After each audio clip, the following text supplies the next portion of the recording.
আসসালামু আলাইকুম রহমতুল্লাহি ওবারাকাতু। সম্মানিত কোরআন প্রেমী ভাই ও বোন, আলহামদুলিল্লাহ আমরা যুক্ত বর্ণগুলো শিখতেছিলাম। তো এর ইতিপূর্বে আমরা যুক্ত বর্ণগুলো দেখেছি। আজকে খুবই গুরুত্বপূর্ণ যেই বিষয়, অর্থাৎ দুইটি হরফ যখন আসবে তখন আকৃতি কীরকম আসবে, আমরা এই জিনিসগুলো শিখতেছি। তো আজকে আমরা খেয়াল করব যুক্ত হওয়ার তৃতীয় স্তর। এই বিষয়টা অধিক মনোযোগ দিয়ে দেখার অক্ষর তিনটি, অধিক মনোযোগ। এর আগের হরফগুলো আমাদের জন্য চেনা সহজ ছিল। আজকের এই তিনটি হরফ কিন্তু আমাদের খুবই লক্ষ্য রেখে দেখতে হবে, খুবই মনোযোগ সহকারে দেখতে হবে। হা, কাফ, লাম, এগুলো যখন যুক্ত হবে তখন কীরকমভাবে আকৃতিতে আসবে এটা আমরা আজকে দেখব। হা, হা যখন আসবে তখন হা কেমনভাবে আসবে আমরা একটু দেখব। হা, হা যখন শুরুতে আসবে কোরআন শরীফের ভিতরে তখন এইরকমভাবে আসবে। হা, দেখেন এখানে কিন্তু একরকম হা যখন শুরুতে আসছে তখন কিন্তু তার আকৃতি পরিবর্তন হয়ে গেছে। এই জন্য আমাদের খুবই লক্ষ্য রাখা প্রয়োজন আজকে। হা যখন শুরুতে আসবে তখন হা হবে এইরকম, এইরকম, তখন হা হবে এরকম। আমাদের মনে রাখা প্রয়োজন হা কীরকম হবে, আকৃতি ঠিক এই রকম হবে। হা যখন শেষে আসবে, এই হা যখন শেষে আসবে তখন হার আকৃতি কিন্তু অন্যরকম।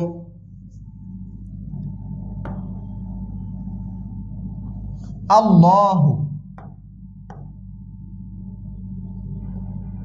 আপনারা আল্লাহু সবাই দেখছেন, তো আল্লাহর শেষে যে হা, এই হাটাই এই হা।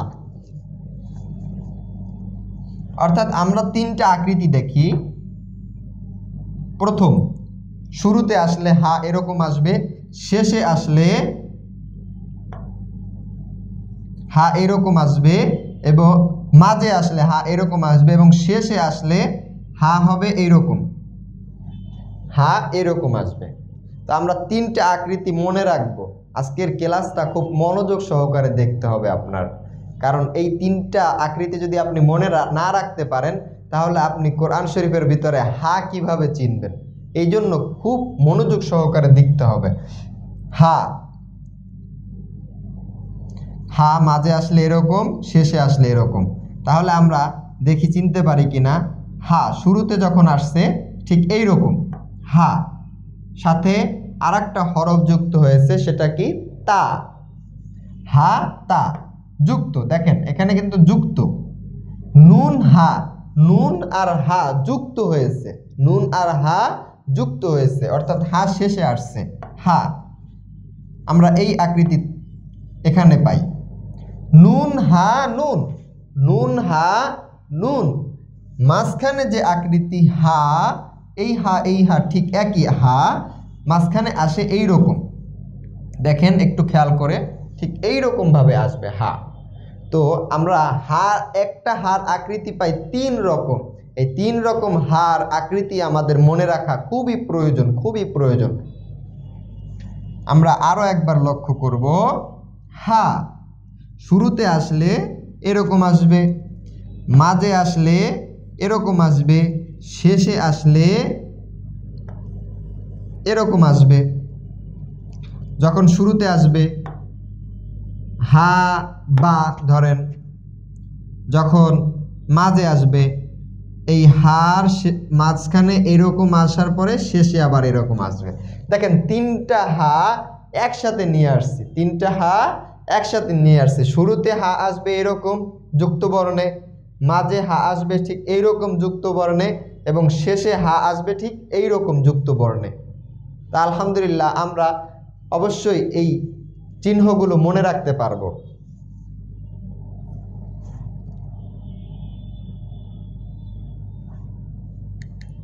কাফ, কাফ এই চিহ্নটা মনে রাখাও আমাদের জন্য খুবই গুরুত্বপূর্ণ, না হলে আপনি কাফ চিনতে পারবেন না। কাফের ভিতরে একটা অংশ আছে এইখানটাতে, এই অংশটা আমরা একটু খেয়াল করব। দেখেন অংশটা ঠিক লেখার ক্ষেত্রে এইরকম আসে, এসের মতো। এসের মতো যদি আপনি এসের মতন দেন তাও হবে এসের মতো। কাফের ভিতরের অংশটা এসের মতো। ঠিক যখন কাফগুলো যুক্ত হবে তখন এই এসের আকৃতি কাফ ধারণ করবে। যেমন আমরা যদি এই কাফের দিকে লক্ষ্য করি তাহলে দেখতে পারবো ঠিক এই রকম আছে। যদি এই দেখেন এসের মতো, ঠিক এসের মতন আসছে। এই আকৃতিটা আসবে, এই আকৃতি আসবে শেষে। এই আকৃতি ঠিক থাকবে, সেটা আসবে শেষে। আমরা এরকমভাবে মনে রাখবো যে কাফ শুরুতে আসলে এসের মতো, দেখেন এসের মতো, শুরুতে আসলে এসের মতো, মাঝখানে আসলেও ঠিক এসের মতো। এই যে মাঝখানে আসছে, শুরুতে আসছে, শেষে আসছে, তো মাঝখানে আসলেও এসের মতো। মিম,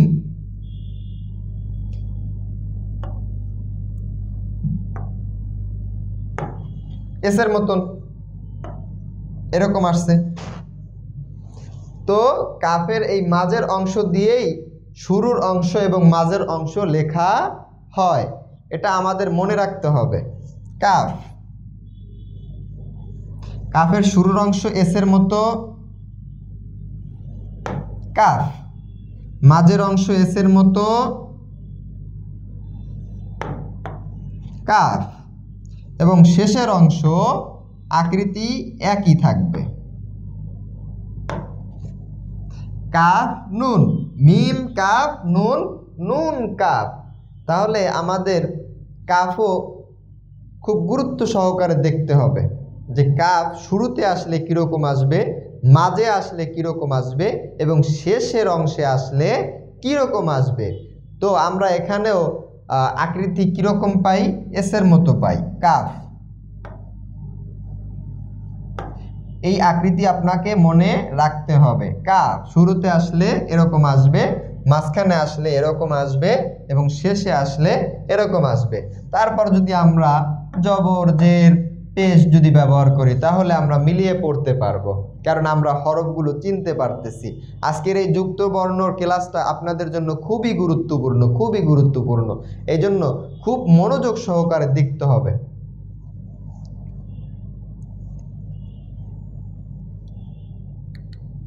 লাম, লাম খুব মনোযোগ সহকারেই দেখতে হবে। লাম,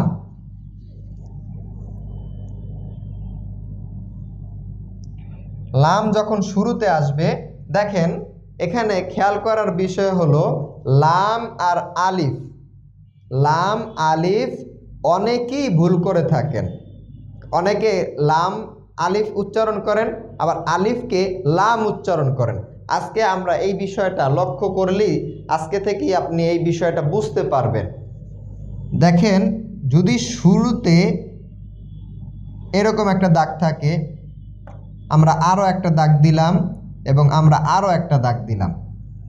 এখন এই তিনটা দাগ যদি আমরা ভিন্ন ভিন্নভাবে পড়ি তাহলে আলিফ আলিফ আলিফ, এই তিনটা দাগ আলিফ আলিফ আলিফ।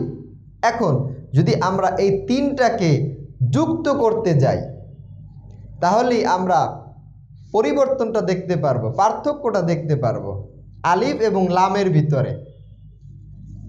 আলিফ যদি আমরা এইখান থেকে যদি এটা যুক্ত করে দেই তাহলে এই প্রথম যেটা শুরুতে এটা হবে লাম আর শেষে আসবে আলিফ, অর্থাৎ শেষে সোজা দাগ যেটাই থাকবে ওটাই আলিফ।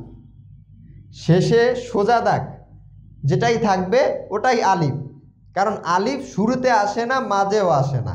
আলিফ কি আসে না, এই একটা জিনিস মনে রাখেন, আর এই আলিফ শুরুতেও আসে না, মাঝেও আসে না। আলিফ সবসময় আসে যুক্ত বর্ণের শেষে, যুক্ত বর্ণের শেষ অংশে। আর শুরুতে যেটা আসে এবং মাঝে যেটা আসে এটা সব সময়ের জন্য লাম আসে, কারণ লাম শেষে আসলে লামের আকৃতি ঠিক একই রকম থাকবে। আমি দেখাই আপনাদের।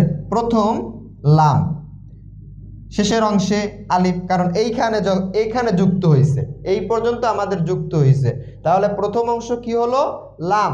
পরের অংশ কি আসলো? আলিফ। আচ্ছা, আমরা যদি এখান থেকে এটা যুক্ত করে দেই, যুক্ত করলে কি হলো? প্রথম অংশে কি আসে? সব সময়ের জন্য লাম হয়। আলিফের মতন থাকলে প্রথম অংশে আলিফ আসে না, প্রথম হরফ আলিফ আসে না, প্রথম হরফ লাম হয়, লাম।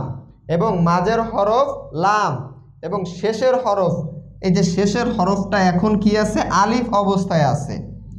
যদি এখানে আমরা যদি লাম বানাইতে যাই তাহলে এখান থেকে লামের আকৃতি দিতে হবে। লাম যদি শেষে আসে তাহলে লামের অরিজিনাল আকৃতি ঠিক থাকবে, না হলে যদি এরকম হয় তাহলে এটা হবে আলিফ। তাহলে আমরা এখান থেকে একটু দেখি, শুরুর অংশে এটা কিন্তু আলিফের মতো, শুরুর অংশে আলিফের মতো থাকা সত্ত্বেও কিন্তু এটা লাম, কারণ কি হয়েছে? যুক্ত বর্ণের শুরুতে আসছে। যুক্ত বর্ণের কিসে আসছে? এই যে দেখেন, শুরুতে আসছে। শুরুর অংশে কখনো আলিফ হবে না, কারণ আলিফের পরের হরফ যুক্ত হয় না, আলিফের আগের হরফ যুক্ত হয়। আলিফের আগের হরফ যুক্ত হয়, পরের হরফ কি হয় না? যুক্ত হয় না। আমরা এই ছোট্ট বিষয়টা মনে রাখব। লাম, লামের পরের অংশে যুক্ত হয়েছে বা, বার পরের অংশে কি যুক্ত হয়েছে? আকৃতি কিন্তু ঠিক আছে, আকৃতি লামের মতন ঠিক আছে। কারণ লাম যদি শেষে আসে, লাম যদি যুক্ত বর্ণের শেষে আসে তাহলে লামের আকৃতি ঠিক থাকবে। লামের আকৃতি কি থাকবে? ঠিক থাকবে, বা লাম। আচ্ছা, পরবর্তীতে আমরা দেখি, আমরা এই লাম চিনতে পারলাম। পরবর্তীতে লাম প্রথম অংশে যুক্ত, এই যে যুক্ত, এই যুক্ত আমাদের খেয়াল করতে হবে, এখানে যুক্ত হয়েছে। তো এই শুরুর অংশে আসলে কি হবে? লাম। মাঝখানে যদি আসে তাহলে কি হবে? লাম, কারণ আলিফ কি হয় না? আলিফ পরের অংশে যুক্ত হয় না, আলিফ পরের অংশে যুক্ত হয় না আলিফ। কিন্তু লাম কি হয়? পরের অংশে যুক্ত হয়, আগের অংশেও যুক্ত হয়, আগের অংশে পরের অংশে যুক্ত হয়। দেখেন, এটা লাম, আগের অংশেও যুক্ত হয়েছে, পরের অংশেও যুক্ত হয়। লাম দুই অংশেই যুক্ত হবে, কিন্তু আলিফ কি হবে না? পরের অংশে যুক্ত হবে না। লাম, লাম বা আলিফ। দেখেন, আল্লাহু, এখানে আমরা চিনব প্রথম অংশ লাম, কারণ প্রথম অংশে এরকম ভাবে আলিফ হয় না, মাঝের অংশে কি আসবে? লাম, এবং শেষের অংশে হা। লাম লাম হা, লাম লাম হা। আমরা আরো সহজে যদি বুঝতে চাই তাহলে আমরা দেখব আলিফ। আলিফ কি হবে? প্রথম অংশে এখানে যুক্ত হবে, অর্থাৎ এইখানে একটা হরফ আসবে, কিন্তু আলিফের পরে কখনোই যুক্ত হবে না, আলিফের পরে কখনোই যুক্ত হবে না। যদি যুক্ত হয় তাহলে সেটা আলিফ থাকবে না, কি হয়ে যাবে? লাম হয়ে যাবে।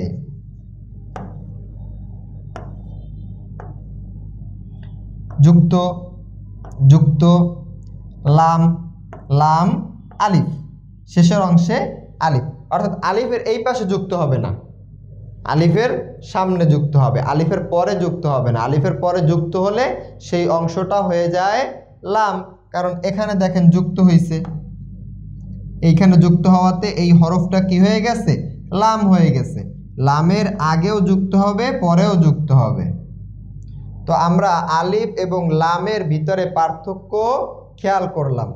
ইনশাআল্লাহ আমরা এই পার্থক্যটা যদি একটু খেয়াল করতে পারি মনোযোগ সহকারে, তাহলে আমরা কোরআন শরীফের ভিতর থেকে আলিফ এবং লামকে পার্থক্য করতে পারবো। এবং লাম যখন শেষের অংশে আসবে তখন লামের আকৃতি কিন্তু একই রকম থাকবে, কারণ শেষের অংশে আসলে এই পর্যন্ত থাকবে আলিফ, এবং আলিফ এখানে যদি এটা যুক্ত করি, এই লামের যে চিহ্ন শেষের লেজটুকু এটা লাম আকৃতি ধারণ করবে। অর্থাৎ 1 2 3 এখানে আলিফ, আলিফের সাথে যদি এই পাশে আলিফের পরে যদি যুক্ত করে দেই তাহলে কি হয়ে যাবে? লাম হয়ে যাবে। আবার যদি এখানে যুক্ত করে দেই তাহলে কি হয়ে যাবে? লাম হয়ে যাবে। প্রথম দুইটা লাম, এবং শেষের এখন বর্তমানে আছে কি? আলিফ। কিন্তু লাম বানাইতে হলে আমাদের এখানে লামের লেস দিতে হবে। তাহলে কি হয়ে গেল? লাম লাম লাম। তাহলে এখানে 3টা লাম হলো। তো আলহামদুলিল্লাহ আমরা আলিফ এবং লামের ভিতরে পার্থক্য খেয়াল করলাম। ইনশাআল্লাহ আমরা যদি এই ক্লাসটা একটু মনোযোগ সহকারে করতে পারি তাহলে আমরা এই 3টি হরফ হা কাফ লাম, এই 3টি হরফ কোরআন শরীফের ভিতর থেকে খুব সহজেই চিনে বের করতে পারবো। দেখা হবে পরের ক্লাসে। আসসালামু আলাইকুম ওয়া রাহমাতুল্লাহি ওয়া বারাকাতুহু।